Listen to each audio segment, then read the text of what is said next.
welcome to my reading nook.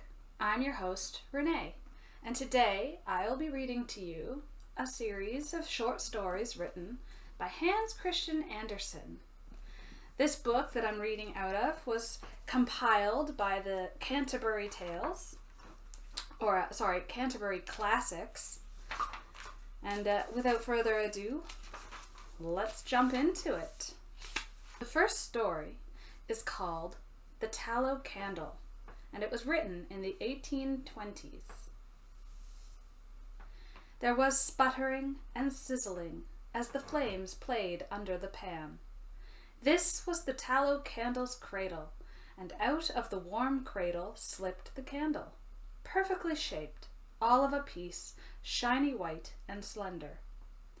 It was formed in a way that made everyone who laid eyes on it believe that it must promise a bright and glorious future. Indeed, it was destined to keep that promise and fulfill their expectations. The sheep, a pretty little sheep, was the candle's mother, and the melting pot was its father. From its mother, it had inherited its dazzling white body and an intuitive understanding of life. But from its father, it had acquired the desire for the blazing fire that would eventually reach its very core and shine the light for it in life. That is how it had been made, and how it cast itself with the best and brightest of hopes into life. Here it met an amazing number of fellow creatures with whom it had dealings, since it desired to get to know life, and thus perhaps find the most suitable niche for itself. But the candle saw the world in too benevolent a light. While the world only cared about itself, and not about the tallow candle at all. The world was unable to understand the true nature of the candle, so it tried to use it to its own advantage, and handled the candle improperly.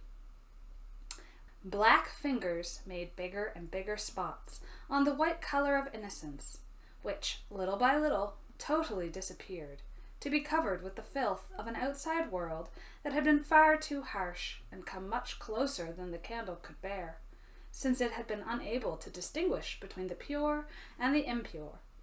But deep inside, it was still innocent and unspoiled. That is when the false friends realized that they could not reach its innermost part. In anger, they threw away the candle, considering it a useless thing. The outer black layer kept away everybody good. They were afraid of becoming contaminated by the black color, of getting spots on themselves, so they kept a distance. Now the poor tallow candle was lonely, abandoned, and at its wits' end. It felt cast off by what was good, and discovered that it had been nothing but a blind tool used to advance what was bad. It felt so terribly sad because it had lived its life without purpose. Perhaps it had even tarnished some good things by its presence. It could not grasp why and to what end it had been created, why it was put on this earth where it might destroy itself and even others.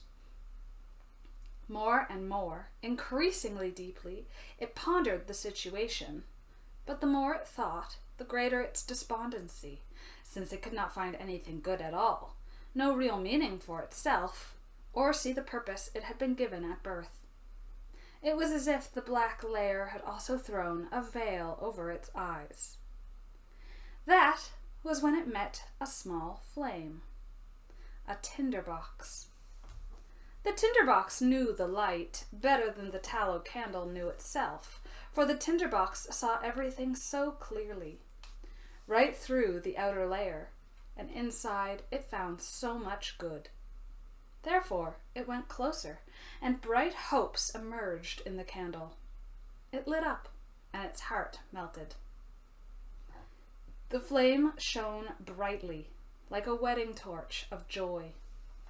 Everything became bright and clear, and it showed the way for those in its company, its true friends, and helped by the light, they could now successfully seek truth. The body, too, was strong enough to nurture and support the burning flame. Like the beginnings of new life, one round and plump drop after the other rolled down the candle, covering the filth of the past. This was not only the bodily, but also the spiritual gain of the marriage. The tallow candle had found its true place in life, and proved that a true light shone for a long time, spreading joy for itself and its fellow creatures. The Tinderbox, written in 1835. There came a soldier marching down the high road. 1, 2, 1, 2. He had his knapsack on his back and his sword at his side as he came home from the wars. On the road he met a witch, an ugly old witch, a witch whose lower lip dangled right down on her chest. "Good evening, soldier," she said. "What a fine sword you've got there, and what a big knapsack. Aren't you every inch a soldier? And now you shall have money, as much as you please." "That's very kind, you old witch," said the soldier. "See that big tree?" The witch pointed to one nearby them. "It's hollow to its roots. Climb to the top of the trunk, and you'll find a hole through which you can let yourself deep down under the tree. I'll tie a rope around your middle, so that when you call me, I can pull you up again." "What would I do deep down under the tree?" the soldier wanted to know. "Fetch money," the witch said. "Listen, when you touch bottom, you'll find yourself in a great hall. It's very bright there because more than 100 lamps are burning. By their light you will see 3 doors. Each door has a key in it, so you can open all of them. If you walk into the first room, you'll see a large chest in the middle of the floor. On it sits a dog, and his eyes are as big as saucers, but don't you worry about that. I'll give you my blue-checked apron to spread out on the floor. Snatch up that dog and set him on my apron. Then you can open the chest and take out as many pieces of money as you please. They are all copper. But if silver suits you better, then go into the next room. There sits a dog, and his eyes are as big as mill wheels, but don't you care about that. Set the dog on my apron while you line your pockets with silver. But maybe you'd rather have gold. You can, you know. You can have all the gold you can carry if you go into the third room. The only hitch is that there on the money chest sits a dog, and each of his eyes is as big as the round tower of Copenhagen. That's the sort of dog he is, but never you mind how fierce he looks. Just set him on my apron, and he'll do you no harm as you help yourself from the chest to all the gold you want." "That suits me," said the soldier. "But what do you get out of all this, you old witch? I suppose that you want your share." "No, indeed," said the witch. "I don't want a penny of it. All I ask is for you to fetch me an old tinderbox that my grandmother forgot the last time she was down there." "Good," said the soldier. "Tie the rope around me." "Here it is," said the witch, "and here is my blue-checked apron."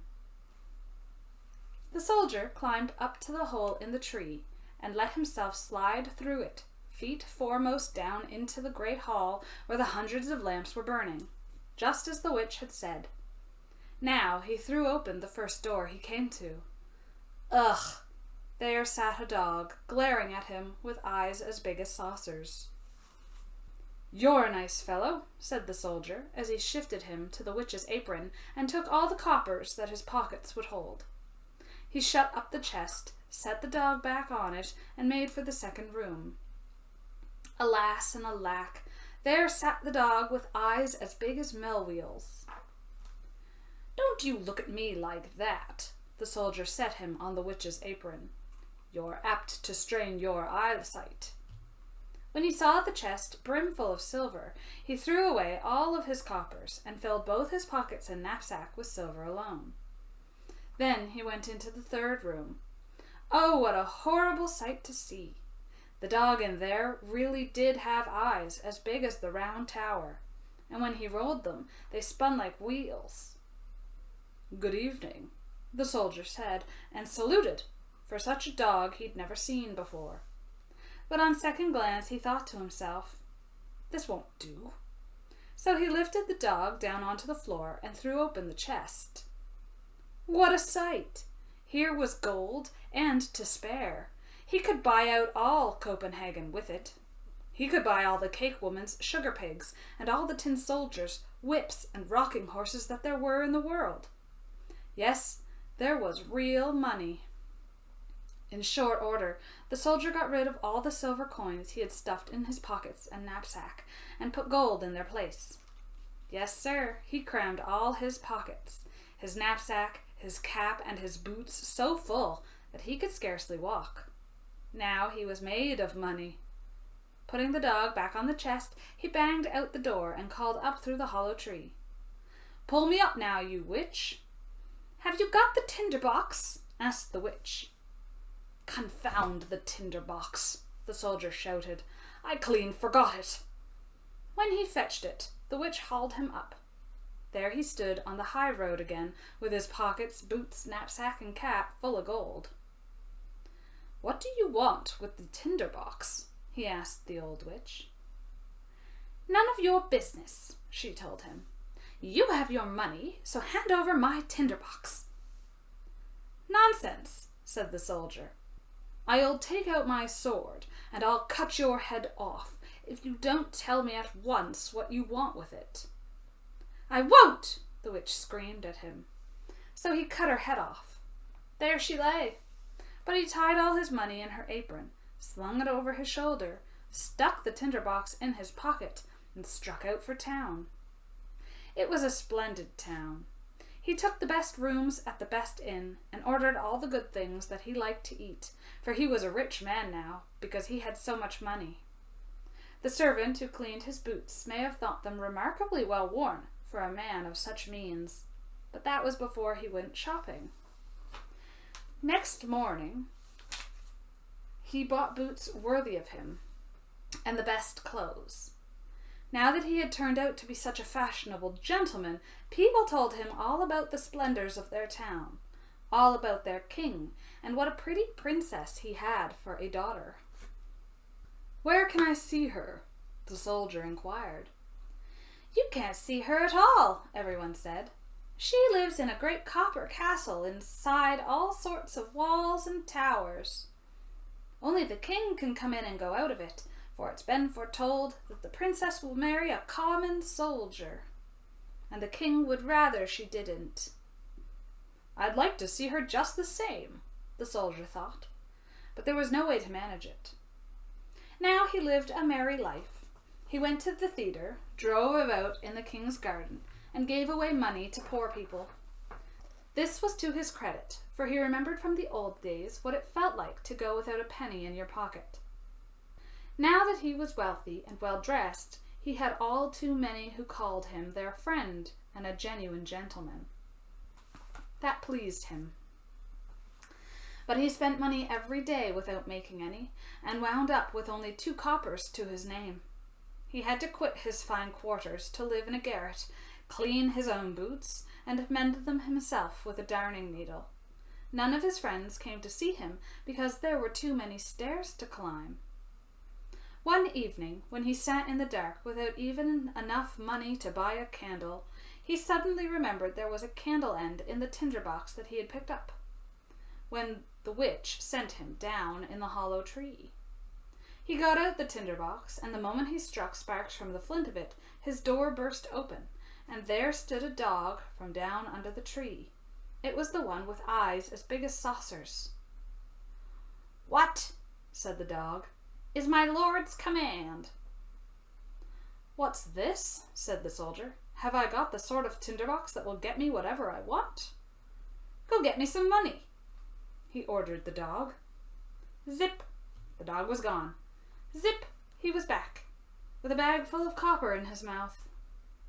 Now the soldier knew what a remarkable tinderbox he had. Strike it once, and there was the dog from the chest of copper coins. strike it twice, and here came the dog who had the silver. 3 times brought the dog who guarded gold. Back went the soldier to his comfortable quarters. Out strode the soldier in fashionable clothes. Immediately his friends knew him again, because they liked him so much. Then the thought occurred to him, isn't it odd that no one ever gets to see the princess?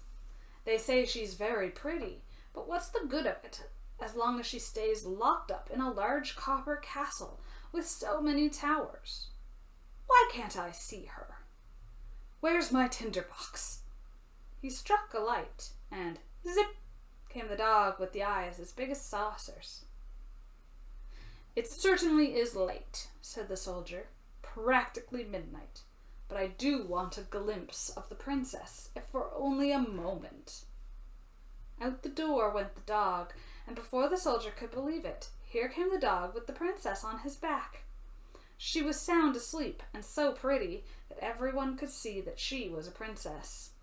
The soldier couldn't keep from kissing her because he was every inch a soldier. And then the dog took the princess home. Next morning, when the king and queen were drinking their tea, the princess told them about the strange dream she'd had, all about a dog and a soldier. She'd ridden on the dog's back, and the soldier had kissed her. Now that was a fine story, said the queen. The next night, one of the old ladies of the court was under orders to sit by the princess's bed and see whether this was a dream or something else altogether. The soldier was longing to see the pretty princess again, so the dog came by night to take her up and away as fast as he could run. But the old lady pulled on her storm boots and ran right after them. When she saw them disappear into a large house, she thought, now I know where it is, and drew a big cross on the door with a piece of chalk. Then she went home to bed, and before long the dog brought the princess home too. But when the dog saw the cross marked on the soldier's front door, he got himself a piece of chalk and cross-marked every door in the town. This was a clever thing to do, because now the old lady couldn't tell the right door from all the wrong doors he had marked. Early in the morning, along came the king and queen, the old lady, and all the officers to see where the princess had been. Here it is, said the king, when he saw the first cross mark.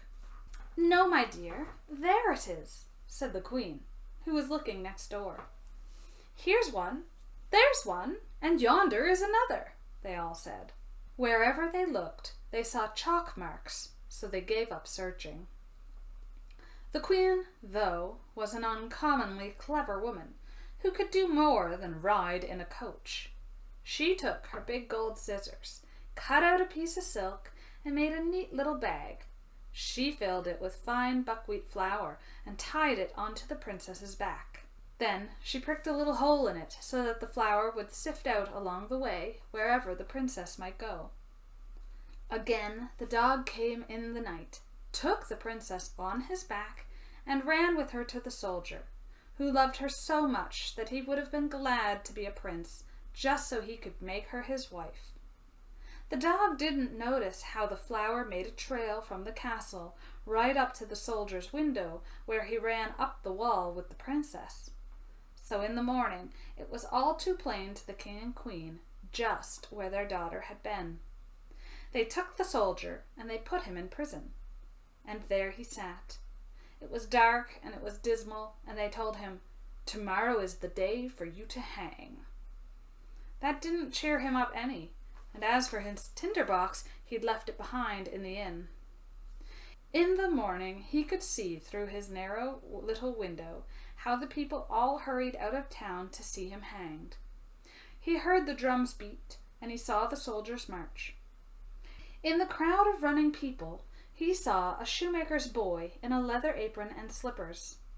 The boy galloped so fast that off flew one slipper, which hit the wall right where the soldier pressed his face to the iron bars. "Hey there, you shoemaker's boy. There's no hurry," the soldier shouted.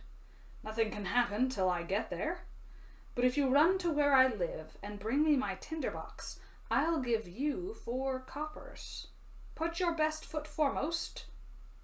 The shoemaker's boy could use 4 coppers, so he rushed the tinderbox to the soldier. And, well, now we shall hear what happened. Outside the town, a high gallows had been built. Around it stood soldiers, and many 100,000 people. The king and queen sat on a splendid throne opposite the judge and the whole council.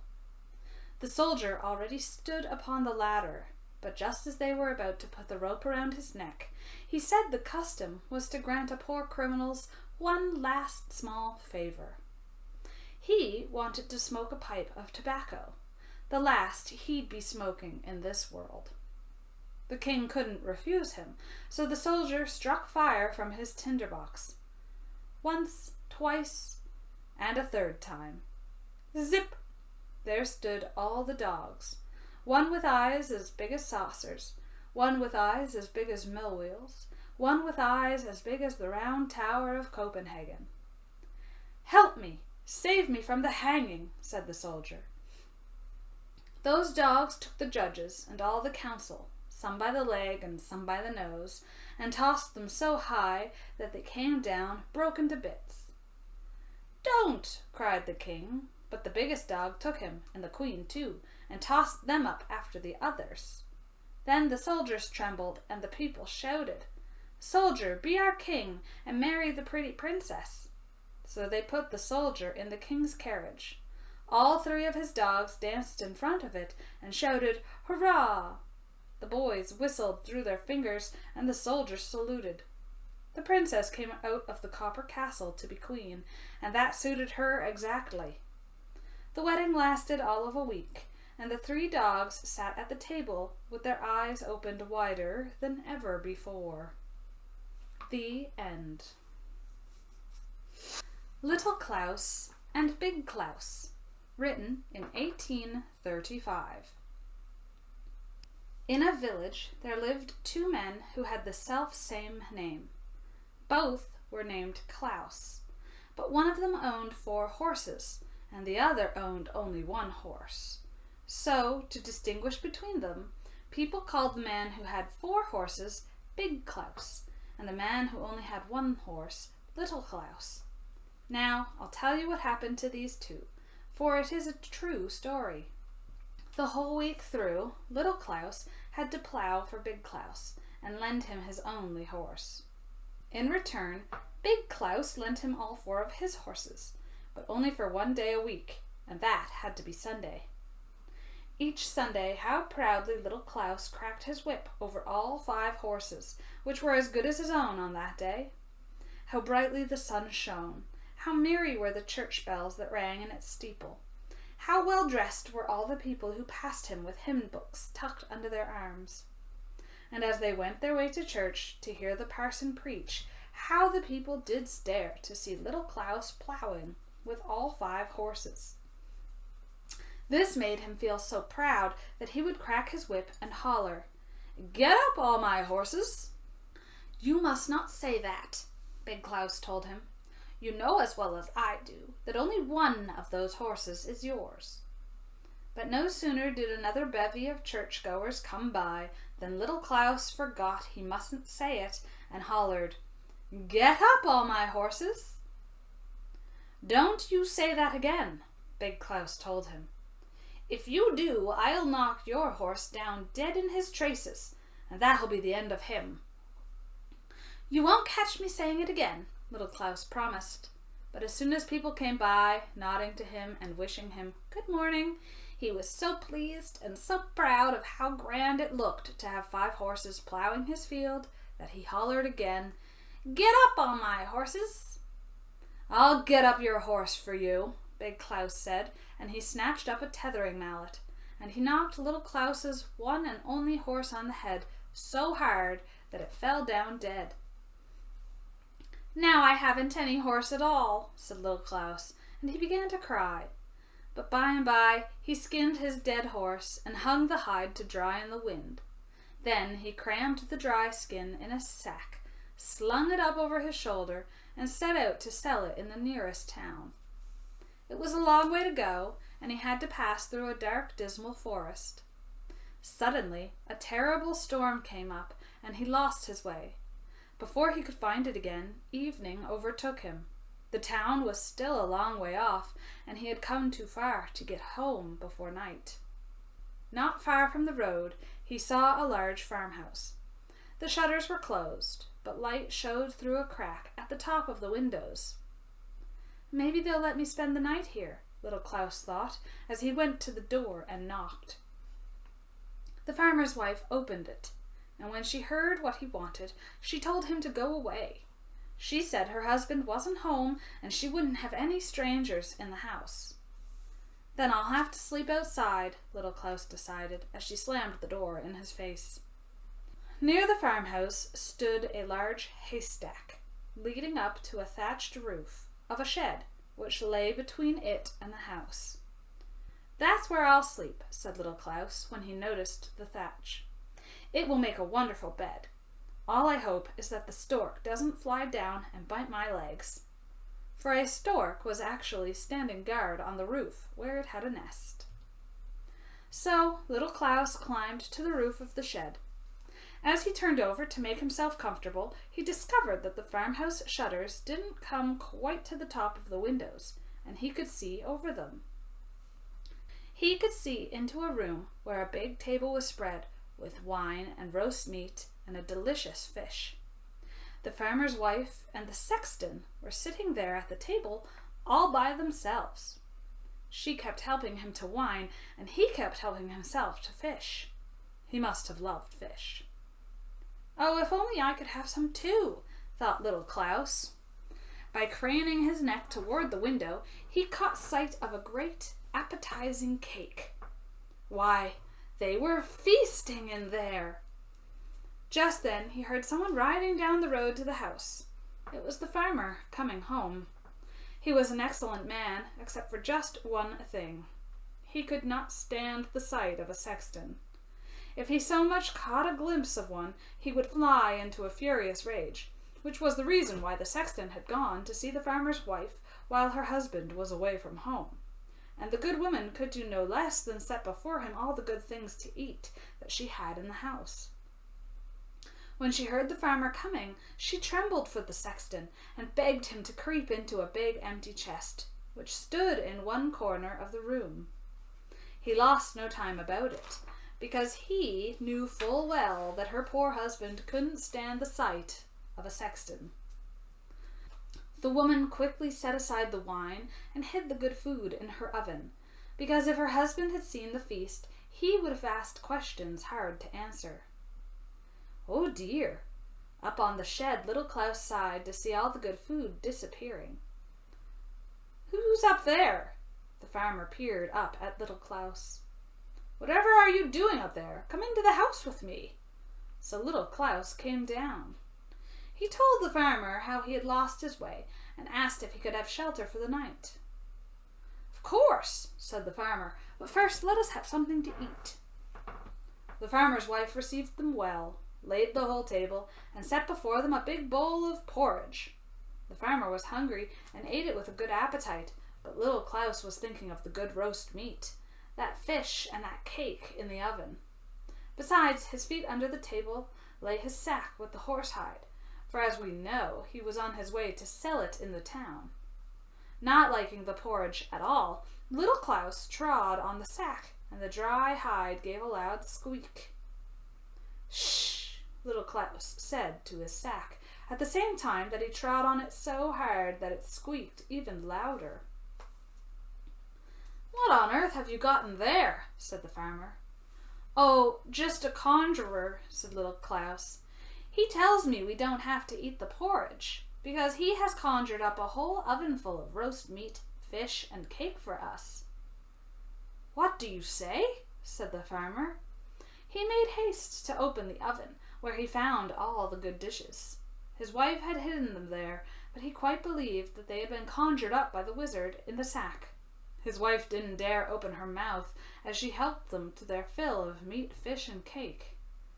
Then little Claus trod upon the sack to make it squeak again. "What does he say now?" asked the farmer. "He says," little Claus answered, that there are 3 bottles of wine for us in the corner by the oven." So the woman had to bring out the wine she had hidden. The farmer drank it till he grew merry and wanted to get himself a conjurer just like the little one Claus carried in his sack. "Can he conjure up the devil?" the farmer wondered. "I'm in just the mood to meet him." "Oh yes," said little Claus, "my conjurer can do anything I tell him. Can't you?" he asked, and trod upon the sack till it squeaked. "Did you hear him answer?" he said. "Yes, he can conjure up the devil, but he's afraid we won't like the look of him." "Oh, I'm not afraid. What's he like?" "Well, he looks an awful lot like a sexton." "Oh," said the farmer, "as ugly as that? I can't bear the sight of a sexton. But don't let that stop us. Now that I know it's just the devil, I shan't mind it too much. I'll face him, provided he doesn't come near me." "Wait while I talk with my conjurer." Little Claus trod upon the sack and stooped down to listen. "What does he say?" "He says for you to go and open that big chest in the corner, and there you'll find the devil doubled up inside of it. But you must hold fast to the lid so that he doesn't pop out." "Will you help me hold it?" said the farmer. He went to the chest in which his wife had hidden the sexton, once frightened, now terrified. The farmer lifted the lid a little and peeped in. "Oh!" he sprang back. "I saw him, and he's the image of our sexton. A horrible sight." After that they needed another drink, and sat there drinking far into the night. "You must sell me your conjurer," said the farmer. "You can fix your own price. I'd pay you a bushel of money right away." "Oh, I couldn't do that," little Claus said. "Just think of how useful my conjurer is." "But I'd so like to have him." The farmer kept begging to buy it. "Well," said little Claus at last, "you've been kind enough to give me a night's lodging, so I can't say no. You shall have my sack for a bushel of money, but it must be full to the brim." "You shall have it," said the farmer, "but you must take that chest along with you too. I won't have it in the house for another hour. He might still be inside it. You never can tell." So little Claus sold his sack with the dried horsehide in it, and was paid a bushel of money, measuring up to the brim. The farmer gave him a wheelbarrow too, in which to wheel away the money and the chest. "Fare you well," said little Claus, and off he went with his money and his chest with the sexton in it. On the further side of the forest was a deep, wide river, where the current ran so strong that it was almost impossible to swim against it. A big new bridge had been built across the river, and when little Claus came to the middle of it, he said very loud so the sexton could hear him, "Now, what would I be doing with this silly chest? It's as heavy as stone, and I'm too tired to wheel it any further. So I'll throw it into the river, and if it drifts down to my house, well and good, but if it sinks, I haven't lost much." Then he tilted the chest a little, as if he were about to tip it into the river. "Stop, don't!" the sexton shouted inside. "Let me get out first." "Oh," said little Claus, pretending to be frightened. "Is he still there? Then I'd better throw him into the river and drown him." "Oh no, don't do that to me," the sexton shouted. "I'd give a bushel of money to get out of this." "Why, that's altogether different," said little Claus, opening the chest. The sexton popped out at once, pushed the empty chest into the water, and hurried home to give little Claus a bushel of money. What with the farmer's bushel and the sexton's bushel, little Claus had his wheelbarrow quite full. "I got a good price for my horse," he said when he got home and emptied all the money in a heap on the floor of his room. "How Big Claus will fret when he finds out that my one horse has made me so rich, but I won't tell him how I managed it." Then he sent a boy to borrow a bushel measure from Big Claus. Whatever would he want with it? Big Claus wondered, and smeared pitch on the bottom of the bushel so that a little of what he measured would stick to it. And so it happened that when he got his measure back, he found 3 newly minted pieces of silver stuck to it. "What's this?" Big Claus ran to see little Claus. "Where did you get so much money?" "Oh, that's what I got for the horsehide I sold last night." "Heavens above, how the prices of hides must have gone up." Big Klaus ran home, took an axe, and knocked all 4 of his horses on the head. Then he ripped their hides off and set out to town with them. "Hides! Hides! Who will buy hides?" he bawled up and down the streets. All the shoemakers and tanners came running to ask what their price was. "A bushel of money apiece," he told them. "Are you crazy?" they asked. "Do you think we'd spend money by the bushel?" "Hides! Hides! Who will buy hides?" he kept on shouting, and to those who asked how much, he said a bushel of money. "He takes us for fools," they said. The shoemakers took their straps, and the tanners their leather aprons, and they beat Big Klaus through the town. "Hides! Hides!" they mocked him. "We'll tan your hide for you if you don't get out of town." Big Klaus had to run as fast as he could. He had never been beaten so badly. "Little Klaus will pay for this," he said when he got back home. "I'll kill him for it." Now it so happened that Little Klaus's old grandmother had just died. She had been as cross as could be. Never a kind word did she have for him, but he was sorry to see her die. He put the dead woman in his own warm bed, just in case she came to life again, and let her lie there all night while he napped in a chair in the corner, as he had done so often before. As he sat there in the night, the door opened, and in came Big Klaus with an axe. He knew exactly where Little Klaus's bed was, so he went straight to it and knocked the dead grandmother on the head, under the impression that she was Little Klaus. "There," he said, "you won't fool me again." And then he went home. "What a wicked man," said Little Klaus. "Why, he would have killed me. It's lucky for my grandmother that she was already dead, or he'd have been the death of her." He dressed up his old grandmother in her Sunday best, borrowed a neighbor's horse, and hitched up to his cart. On the back seat, he propped up his grandmother, wedged in so that the jolts would not topple her over, and away they went through the forest. When the sun came up, they drew abreast of a large inn, where Little Klaus halted and went in to get him some breakfast. The innkeeper was a wealthy man and a good enough fellow in his way, but his temper was as fiery as if he were made of pepper and snuff. "Good morning," he said to Little Klaus. "You're up and dressed mighty early." "Yes," said Little Klaus. "I am bound for the town with my old grandmother, who is sitting out there in the cart. I can't get her to come in, but you might take her a glass of mead. You'll have to shout to make her hear you, for she's deaf as a post." "I'll take it right out."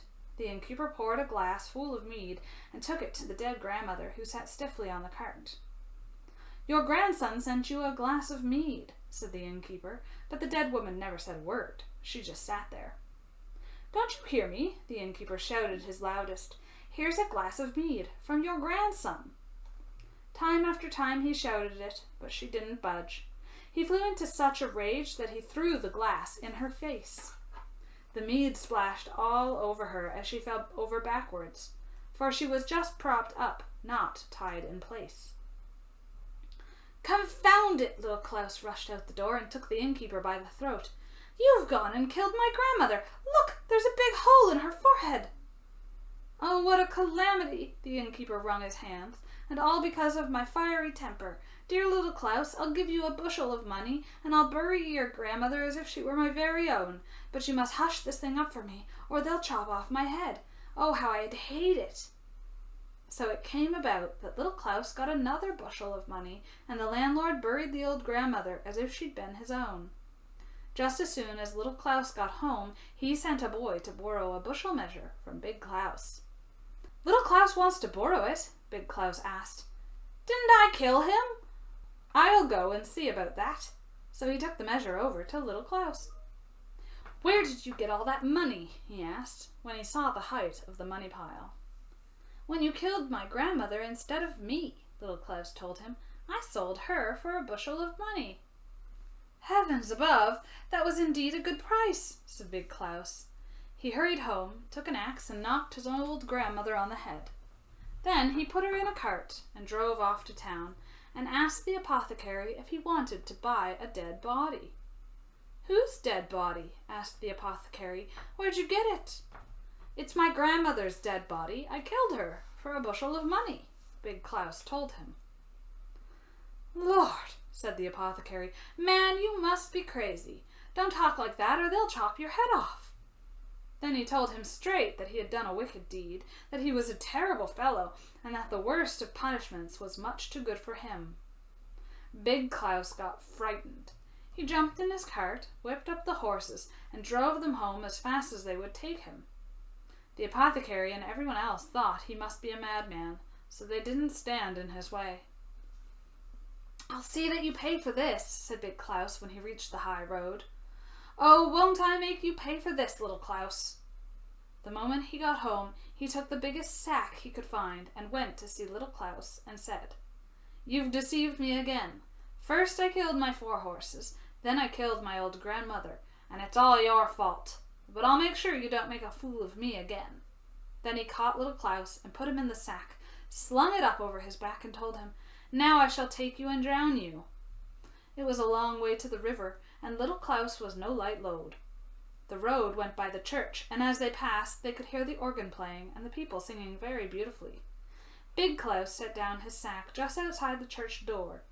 He thought the best thing for him to do was to go in and hear a hymn before he went any further.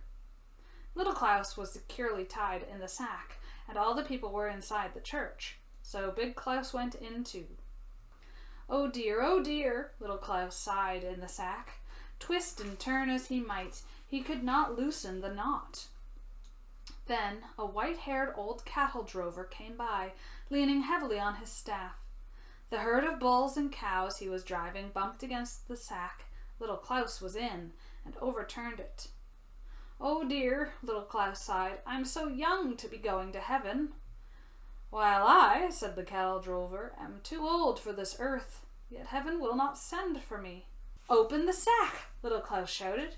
"Get in and take my place. You'll go straight to heaven." "Well, that's where I want to be," said the drover as he undid the sack. Little Klaus jumped out at once. "You must look after my cattle," the old man said as he crawled in. As soon as Little Klaus fastened the sack, he walked away from there with all the bulls and cows. Presently, Big Klaus came out of the church. He took the sack on his back and found it light, for the old drover was no more than half as heavy as Little Klaus. He went on to the deep, wide river and threw the sack with the old cattle drover into the water. "You'll never trick me again," Big Klaus said, for he thought he had seen the last splash of Little Klaus. He started home, but when he came to the crossroads, he met Little Klaus and all the cattle. "Where did you come from?" Big Klaus exclaimed. "Didn't I just drown you?" "Yes," said Little Klaus. "You threw me in the river half an hour ago." "Then how did you come by such a fine herd of cattle?" Big Klaus wanted to know. "Oh, they're sea cattle," said Little Klaus. "I'll tell you how I got them, because I'm obliged to you for drowning me. I'm a made man now. I can't begin to tell you how rich I am. But when I was in the sack, with the wind whistling in my ears as you dropped me off the bridge into the cold water, I was frightened enough. I went straight to the bottom, but it didn't hurt me because of all the fine soft grass down there. Someone opened the sack, and a beautiful maiden took my hand. Her clothes were white as snow, and she had a green wreath in her floating hair. She said, 'So you've come, Little Klaus. Here's a herd of cattle for you, but they are just the beginning of my presents. A mile further up the road, another herd waits for you.'